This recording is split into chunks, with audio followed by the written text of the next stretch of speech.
masan phat pha phat lo pi phat hoi mai pyo pathin lo pi thang man lang tha pathin tha chom skat ning kyo lum diwin aga mal som le chan the ning phat chom skat taw na ga mang ti we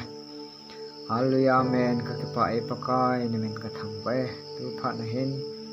che channel alo le na bible thing ki sim na thui nga chom skat khil khom na diwa ngai tha jo silung ga ngai tu na thu sen na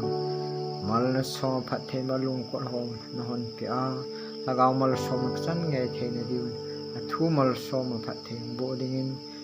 chenga sin thing ta ko pai sun na thu hi amen uzan phana bible chang chom chakat pathen thai khil na diwa hin Matthew bung som sang som ne le get này asim ti we chulen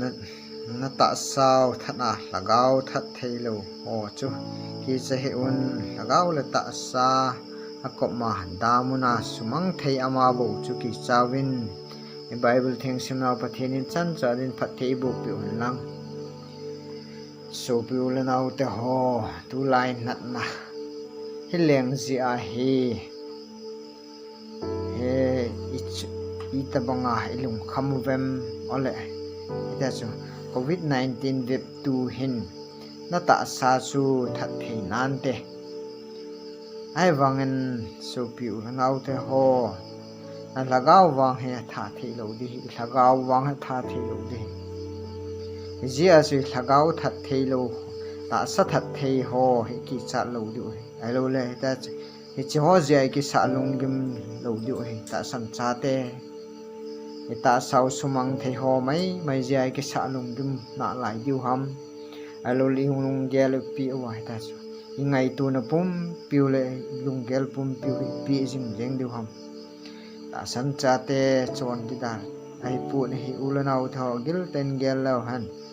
lagaw ta sa ko ma me da mo na ei pui mang thei zo pa bo hi ngai tu ai lung gim pi diu hi da mon mei ti ra ei pui lu thei zo hi lagaw ta sa sumang thei an goma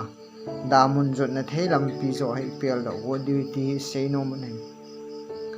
e sunu la nau te ho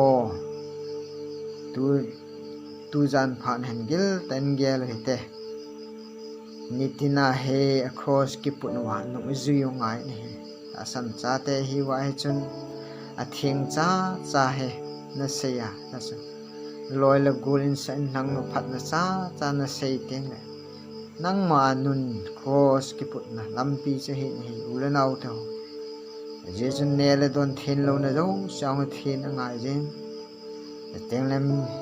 di ta che kam pau yong he thu za mo sei na ko na a thing cha sei ngai ni e jun tu lai na nai to ki tu a so social distancing man na wa hen pathin to ki ka na wa hen agaw lang ma si ki tu ma thing cha sei teng lo chun agawa e dam wa teng la ta sa sumang thei covid-19 hi a hi lungim ta lo di ti sei no me e chun mi gen the chaga te on hui ta bang na khutu hinam alo le pan pi ngai te pan pi tu na hi hinam teng la min lo pi ama choi sa ama choi na na man hinam chinat na hi leng ji ai ama min lo pi ki phun do na lagaw mi ho chun amang jiwen ai e chun ama ki choi sang na mi te chun amang jiwen ai e chun ama su lo pi nan mi te chun amang jiwen cha chun pathin a cheng en hi ji la wa je su mel put na ho su la ngai ni a ko sa thi na mel ki khet pe na mel hoi sumil ji tawan ulan au ta e chenan na hileng ta sa sumang the ki cha lo di amawang ta song mei di la gaw le ta sa pui mang the ton sona god na i chan diu pa zo hai e ki chan wa cha he sim na chon set sim na hi ne nga hi ulan au ta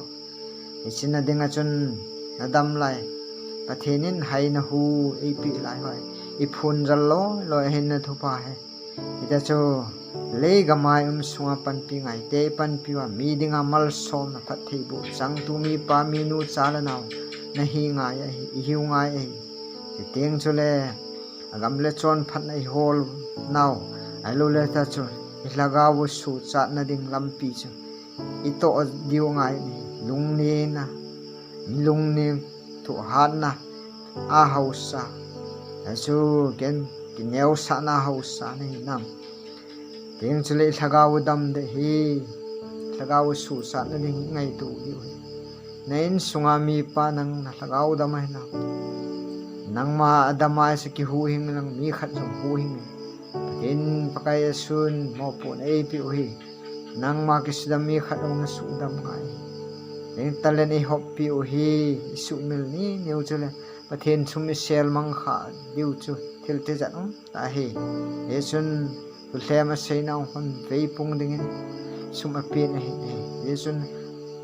chon sin na tha ho hu do ding ai mo pu ni ji changai lut na ni ngai lagaw mang ding ichina dinga chu tauna git hoi ging jingai nam inwa thu bible thoi ging jingai nam phasia tetile chon sit gil lo chu za len thei lo di ti he sum lo du bible siba gil lawa tauna gil lawa ta chu ama wa choi lagin ho lagaw mi hola sim ho isa ging ji lo ting nam chon sit cho za len in ite jun deep dap nan idimun ta sa sumang thei pandemic tulai covid-19 ki chat nan idimun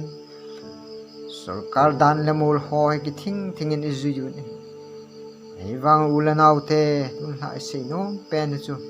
la thupiu ta sar lagaw sumang thei jo ki chat du awang na ta sa sumang thei jo isinat na hi ki chat lo di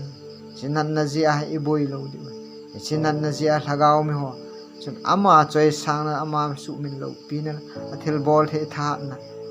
isu lo pin zo ai man diu hi ti hi un la phana mol chom dai khel no thu hing hon pathin ichan chuan phat thei bu pe ta hon amen